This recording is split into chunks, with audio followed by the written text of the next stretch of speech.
창세기 36장.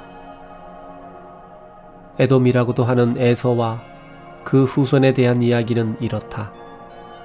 에서는 가나안 여자들과 결혼하였다. 그의 아내는 헷사람 엘론의 딸 아다와 히위 사람 시브온의 손녀이며 아나의 딸인 오홀리바마와 이스마엘의 딸이며 느바요의 누이인 바스맛이었다. 아다는 엘리바스를 낳았고 바스맛은 루우엘을, 오홀리바마는 여우스와 얄람과 고라를 낳았다. 이들은 다 가나안 땅에서 태어난 에서의 아들들이었다. 에서는 처자들과 집안의 모든 사람들과 함께 자기 짐승과 가나안 땅에서 얻은 재산을 전부 정리하여 동생 야곱을 떠나 다른 곳으로 갔다. 그가 떠난 것은 그 두 사람의 소유가 너무 많아 그들의 짐승을 함께 기르기에는 그 땅이 부족하였기 때문이었다. 그래서 에돔이라는 에서는 세일의 산간지역에 살게 되었다.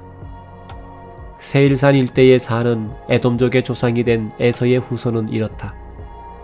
에서의 아내 아다는 엘리바스를 낳았고 엘리바스는 대만, 오말, 스보, 가담, 그나스를 낳았으며 그의 첩 딥나는 아말렉을 낳았다. 에서의 아내 바스맛은 루엘을 낳았고 루엘은 나핫, 세라, 삼마, 미사를 낳았다. 그리고 시브온의 손녀이며 아나의 딸인 에서의 다른 아내 오홀리바마는 여우스와 얄람과 고라를 낳았다. 에서의 자손 가운데 족장들은 다음과 같다. 에서의 장남 엘리바스의 아들인 대만, 오말, 스보, 그나스, 고라, 가담, 아말렉은 에돔 땅의 엘리바스에게서 나온 족장들이며 이들은 에서의 아내 아다의 손자들이었다. 에서의 아들 루엘의 아들인 나핫, 세라, 삼마, 미사는 에돔 땅의 루엘에게서 나온 족장들이며 이들은 에서의 아내 바스맛의 손자들이었다. 에서의 아내 오홀리바마의 아들인 여우스, 얄람, 고라는 아나의 딸이며 에서의 아내인 오홀리바마에게서 나온 족장들이다. 이상은 에돔이라고도 하는 에서의 자손들로서 족장이 된 사람들이다. 그 땅의 원주민인 호리족 세일의 아들은 로단, 소발, 시브온, 아나, 디손, 에셀, 디산인데 이들은 에돔 땅에 있는 세일의 자손 중에서 호리족의 족장들이다. 그리고 로단의 아들은 호리와 헤맘이고 로단의 누이는 딥나이며 소발의 아들은 알완, 마나핫, 에발, 스보, 오남이다.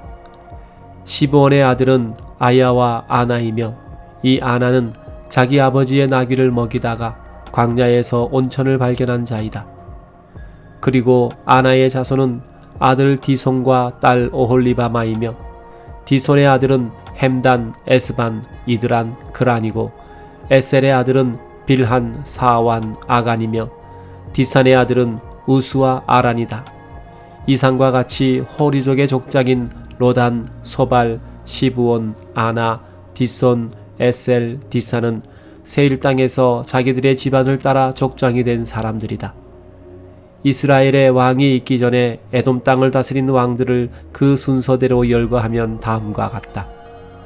딘하바 사람인 부올의 아들 벨라, 보스라 사람인 세라의 아들 요밥, 대만 지방 출신인 후삼, 모압들에서 미디안족을 친 아위 출신 부닷의 아들 하닷, 마스레가 출신 삼나, 강변에 위치한 르호봇 출신 사울, 악볼의 아들인 바알 하난, 그리고 바우 출신 하닷이었는데 그의 아내는 메사합의 손녀이며 마드렛의 딸인 무헤다벨이었다.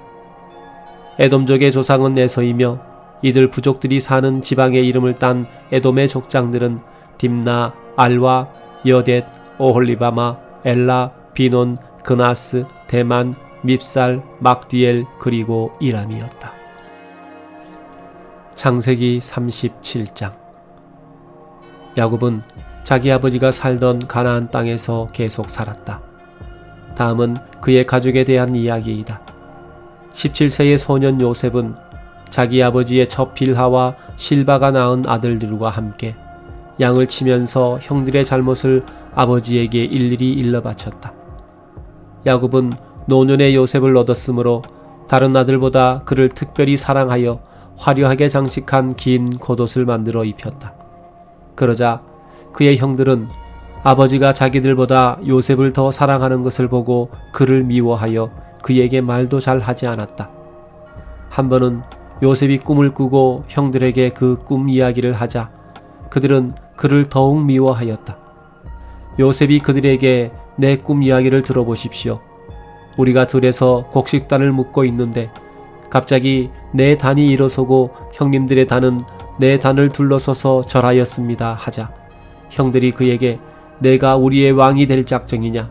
내가 정말 우리를 지배하겠느냐 하며 조소하며 그 꿈 이야기 때문에 그를 더욱 미워하였다. 요셉은 다시 꿈을 꾸고 형들에게 내가 또 다른 꿈을 꾸었는데 꿈에 보니 해와 달과 11개의 별이 나에게 절하였습니다 하고 또 그 꿈 이야기를 자기 아버지에게도 하였다.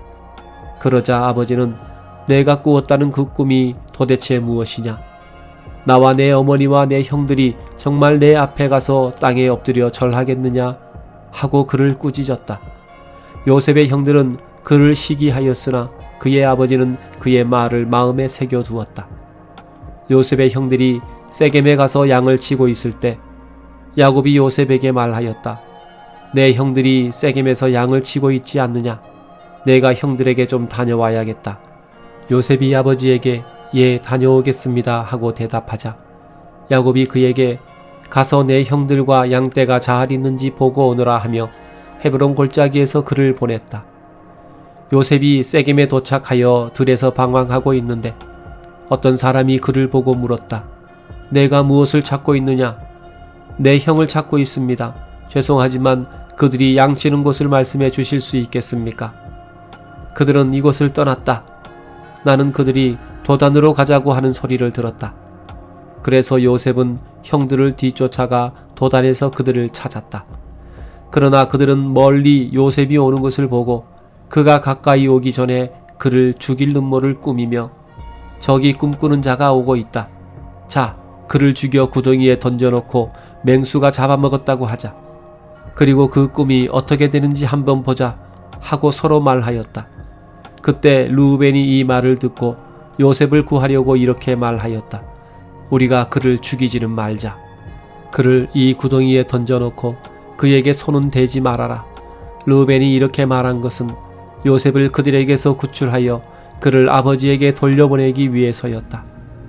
요셉이 형들에게 이르자 그들은 화려하게 장식한 요셉의 긴 겉옷을 벗기고 그를 구덩이에 던져 넣었는데 그 구덩이는 물이 없고 텅 비어 있었다.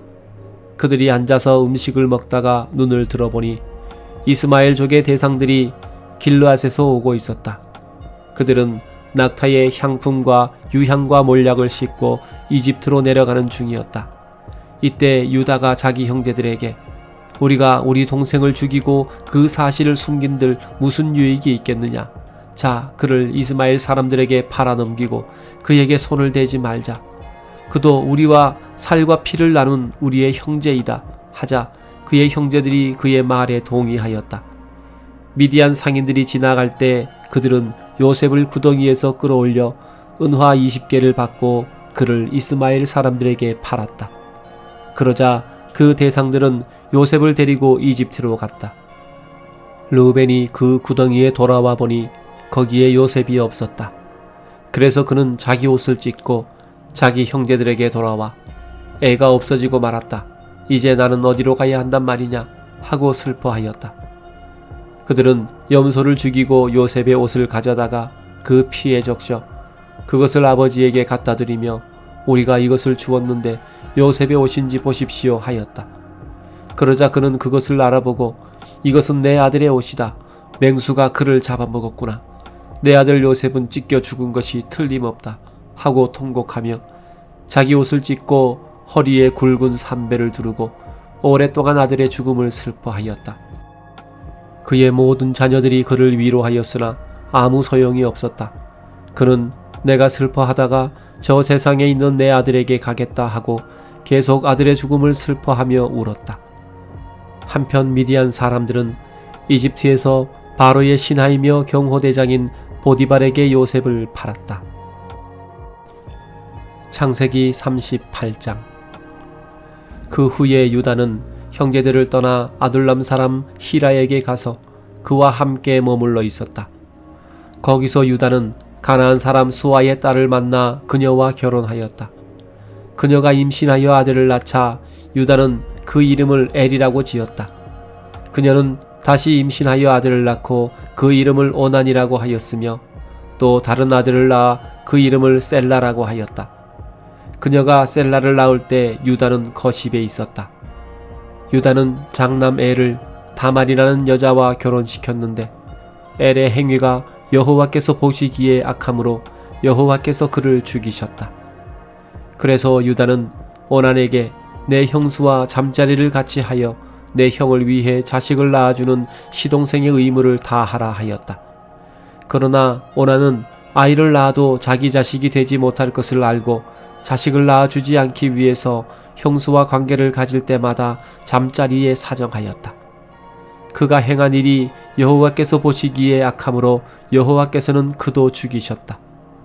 이때 유다는 며느리 다말에게 내 친정집으로 가서 내 아들 셀라가 성장할 때까지 그대로 지내라 하였다. 그가 이렇게 말한 것은 셀라도 그 형들처럼 죽을지 모른다는 두려움 때문이었다. 그래서 다말은 친정에 가서 살았다. 얼마 후에 수아의 딸인 유다의 아내가 죽었다. 유다는 어느 정도 마음의 위안을 되찾은 다음에 친구인 아둘람 사람 히라와 함께 자기 양떼의 털 깎는 자들이 있는 딥나로 올라갔다. 이때 다말은 자기 시아버지가 양털을 깎으려고 딥나로 올라오고 있다는 말을 듣게 되었다. 그래서 그녀는 과부의 옷을 벗고 면사포로 얼굴을 가린 채 딥나로 가는 길 옆 에나임 입구에 앉아 있었다. 이것은 셀라가 성장했는데도 그와 결혼시켜주지 않았기 때문이었다. 그녀가 얼굴을 가렸으므로 유다는 그녀를 창녀로 생각하였다. 유다는 그녀가 자기 며느리인 줄도 모르고 길 옆에 앉아있는 그녀에게 다가가서 말하였다. 너와 쉬었다 가겠다. 얼마나 주시겠습니까? 염소 새끼 한 마리를 보내주겠다. 좋습니다. 그 염소를 보낼 때까지 담보물을 잡히시겠습니까? 담보물로 무엇을 주면 되겠느냐? 끈 달린 당신의 그 도장과 당신이 들고 있는 그 지팡이를 나에게 주십시오. 그래서 유다는 그것들을 주고 그녀와 함께 잠자리에 들었으며 그녀는 그를 통해서 임신하게 되었다. 그러고서 다말은 집으로 가서 면사포를 벗고 과부의 옷을 다시 입었다. 유다는 자기 친구인 아둘람 사람 히라에게 부탁하여 염소 새끼를 그 여자에게 보내고 그가 담보물로 맡긴 물건을 찾아오라고 하였다. 그러나 그는 그 여자를 찾지 못하였다. 그가 에나임에 있는 사람들에게 길가에 있던 창녀가 어디 있습니까? 하고 묻자 그들이 이곳에는 창녀가 없습니다 하고 대답하였다. 그래서 그는 유다에게 돌아가서 말하였다. 그녀를 찾지 못했네. 그곳 사람들도 거기에는 창녀가 없다고 하더군. 그 여자가 그 물건을 가지도록 내버려 두게. 그렇지 않으면 우리가 웃음거리가 되고 말겠네. 어쨌든 나는 그 여자에게 염소 새끼를 보냈으나 자네가 그녀를 찾지 못했을 뿐이야. 석 달쯤 후에 어떤 사람이 유다에게 당신의 며느리 다말이 창녀짓을 하여 임신하였소 하자 유다가 그 여자를 끌어내어 불에 태워 죽이시오 하였다. 그녀는 끌려나가면서 자기 시아버지에게 이런 전가를 보냈다. 나는 이 물건 임자 때문에 임신하게 되었습니다. 이 끈 달린 도장과 지팡이가 누구의 것인지 한번 보십시오. 유다는 그것들을 알아보고 그녀가 나보다 옳도다. 내가 그녀를 내 아들 셀라에게 주지 않았다 하고 다시는 그녀와 잠자리를 같이 하지 않았다. 그녀가 해산할 때가 되었을 때 보니 쌍둥이를 베었는데 한 아이가 먼저 손 하나를 불쑥 내밀었다. 그래서 산파가 그 손을 붙잡아 손목에 붉은 실을 잡아매고 이 아이가 먼저 나왔다 하고 말하였다. 그러나 그가 도로 손을 안으로 들이고 다른 아이가 나왔다. 그때 산파가 내가 어째서 비집고 나오느냐 하고 소리쳤다. 그래서 그 이름을 베레스라고 불렀다. 그러고서 손목에 붉은 실을 맨 아이가 나오자 그 이름을 세라라고 불렀다. 창세기 39장. 이스마엘 사람들이 요셉을 이집트로 데려가자 바로의 신하이며 경호대장인 이집트 사람 보디발이 그를 샀다. 여호와께서 요셉과 함께 하심으로 그는 자기 주인의 집에 살면서 모든 일을 성공적으로 수행해 나갔다. 그 주인은 여호와께서 요셉과 함께 하셔서 그가 하는 일마다 잘 되게 하시는 것을 보고 그를 기특하게 여기고 신임하여 자기 신복으로 삼고 가정의 모든 일과 자기 소유를 다 그에게 맡겼다. 그때부터 요셉을 위해 여호와께서 보디발의 집에 복을 내리심으로 그의 집안일이 잘되고 재산이 날로 늘어갔다. 그래서 주인은 그의 재산을 다 요셉에게 맡기고 자기가 먹는 음식 외에는 아무것도 간섭하지 않았다. 요셉은 건장하고 잘생긴 미남자였다. 어느 날 그 주인의 아내가 요셉에게 눈짓을 하며 함께 잠자리에 들자고 하였다. 그러나 요셉은 거절하며 이렇게 말하였다. 주인이 집안의 모든 것을 나에게 맡기고 아무것도 간섭하는 일이 없으니 이 집에는 나만한 권한을 가진 사람이 없습니다. 주인은 나에게 아무것도 금하지 않았지만 당신만은 금하셨습니다. 이것은 당신이 그의 아내이기 때문입니다. 그런데 내가 어떻게 감히 이런 악한 짓을 하여 하나님께 범죄할 수 있겠습니까? 그녀는 날마다 요셉에게 치근거렸지만 요셉은 거절하며 그녀와 잠자리를 같이 하지도 않고 그녀와 함께 있지도 않았다. 그러던 어느 날 요셉이 자기 업무를 수행하려고 그 집에 들어갔는데 그때 그 집 종들은 거기에 하나도 없었다. 그러자 그 여자가 요셉의 옷을 붙들고 나와 함께 잠자리에 들자 하였다. 그러나 요셉은 자기 옷을 그 여자의 손에 버려둔 채 뿌리치고 밖으로 뛰쳐나갔다. 그 여자는 요셉이 옷을 자기 손에 버려둔 채 밖으로 달아나는 것을 보고 집안의 종들을 불러 말하였다. 이것 좀 보아라. 주인이 데리고 온 이 히브리 사람이 우리를 희롱하였다. 그가 나를 겁탈하려고 내 방에 들어왔으나 내가 소리를 지르자 그의 옷을 내 곁에 벗어둔 채 달아나고 말았다. 그 여자는 요셉의 옷을 보관하고 있다가 주인이 집으로 돌아왔을 때 그에게 이렇게 말하였다. 당신이 데리고 온 히브리 종이 나를 희롱하려고 내 방으로 들어왔으나 내가 소리를 지르자 자기 옷을 내 곁에 벗어두고 달아났습니다. 주인은 그 말을 듣고 대단히 화가 나서 요셉을 잡아 감옥에 쳐넣었는데 그곳은 궁중 죄수들을 가두는 곳이었다. 요셉이 감옥에 갇혔으나 여호와께서 요셉과 함께 하시고 그를 축복하셔서 간수장의 사랑을 받게 하셨다. 그래서 간수장은 감옥의 죄수들을 다 요셉에게 맡기고 감옥 안의 재반 업무를 그가 처리하게 하였으며 요셉이 책임 맡은 일에 대해서는 전혀 간섭하지 않았다. 이것은 여호와께서 요셉과 함께 하셔서 그가 모든 일을 성공적으로 수행할 수 있도록 하셨기 때문이었다. 창세기 40장. 얼마 후에 이집트 왕의 수를 따르는 신하와 빵 굽는 신하가 자기 주인은 이집트 왕에게 범죄하였다. 그래서 바로는 그 두 신하에게 분노하여 그들을 경호대장의 집안에 있는 감옥에 가두었는데 그곳은 요셉이 갇혀있는 곳이었다. 그리고 경호대장은 그들을 요셉에게 맡겨 요셉이 그들을 보살피도록 하였다. 그들이 갇힌 지 상당한 시간이 지난 어느 날 이집트 왕의 수를 따르는 신하와 빵 굽는 신하가 같은 날 밤에 서로 다른 꿈을 꾸었다. 다음 날 아침 요셉이 들어가 보니 그들이 수심에 잠겨 있었다. 그래서 요셉이 그들에게 물었다. 오늘은 어째서 그처럼 수심에 잠겨 있습니까? 우리가 꿈을 꾸었으나 해몽해 줄 사람이 없구나. 해몽은 하나님이 하시지 않습니까? 당신들의 꿈을 나에게 말씀해 주십시오. 그러자 왕의 수를 따르던 신하가 이렇게 말하였다. 내가 꿈에 보니 내 앞에 포도나무가 있는데 그 나무에 3가지가 있고 그것이 싹이 나자마자 꽃이 피고 포도송이가 달려 곧 익었다. 그리고 나는 이때 왕의 술잔을 들고 있었다. 그래서 내가 그 포도를 따서 포도즙을 만들어 왕의 술잔에 붓고 그것을 왕에게 갖다 드렸다.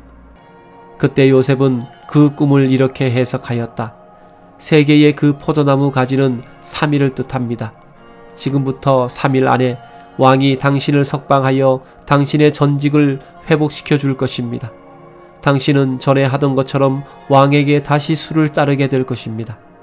당신의 모든 일이 잘 되거든 나를 기억하셔서 나에게 은혜를 베풀어 내 사정을 왕에게 말씀드리고 나를 이 감옥에서 나가도록 해 주십시오. 나는 히브리 땅에서 강제로 끌려왔으며 여기서도 감옥에 갇힐 만한 일은 하지 않았습니다. 빵 굽던 신하가 요셉이 그 꿈을 좋게 해석하는 것을 보고 그에게 말하였다. 나도 꿈을 꾸었는데 빵을 담은 광주리 3개가 내 머리 위에 있고 제일 윗광주리에는 왕을 위해 만든 여러 가지 구운 음식이 있었으나 새들이 그것을 먹고 있었다. 그러자 요셉이 그 꿈을 이렇게 해석하였다. 그 새 광주리는 3일을 뜻합니다. 지금부터 3일 안에 왕이 당신을 감옥에서 끌어내어 당신을 나무에 매달 것입니다. 그리고 새들이 당신의 시체를 뜯어먹을 것입니다. 그로부터 3일째가 되던 날은 바로의 생일이었다. 그래서 그는 모든 신하들을 위해 잔치를 베풀었고 술을 따르던 신하와 빵 굽던 신하를 감옥에서 풀어내어 신하들 앞에 세웠다. 그러고서 왕은 술 따르던 신하의 전직을 회복시켜 다시 술을 따르게 하고 빵 굽던 신하는 나무에 매달아 처형시켰다. 이와 같이 모든 일이 요셉의 말대로 되었으나 술 따르는 신하는 요셉을 까마득하게 잊어버리고 기억하지 않았다.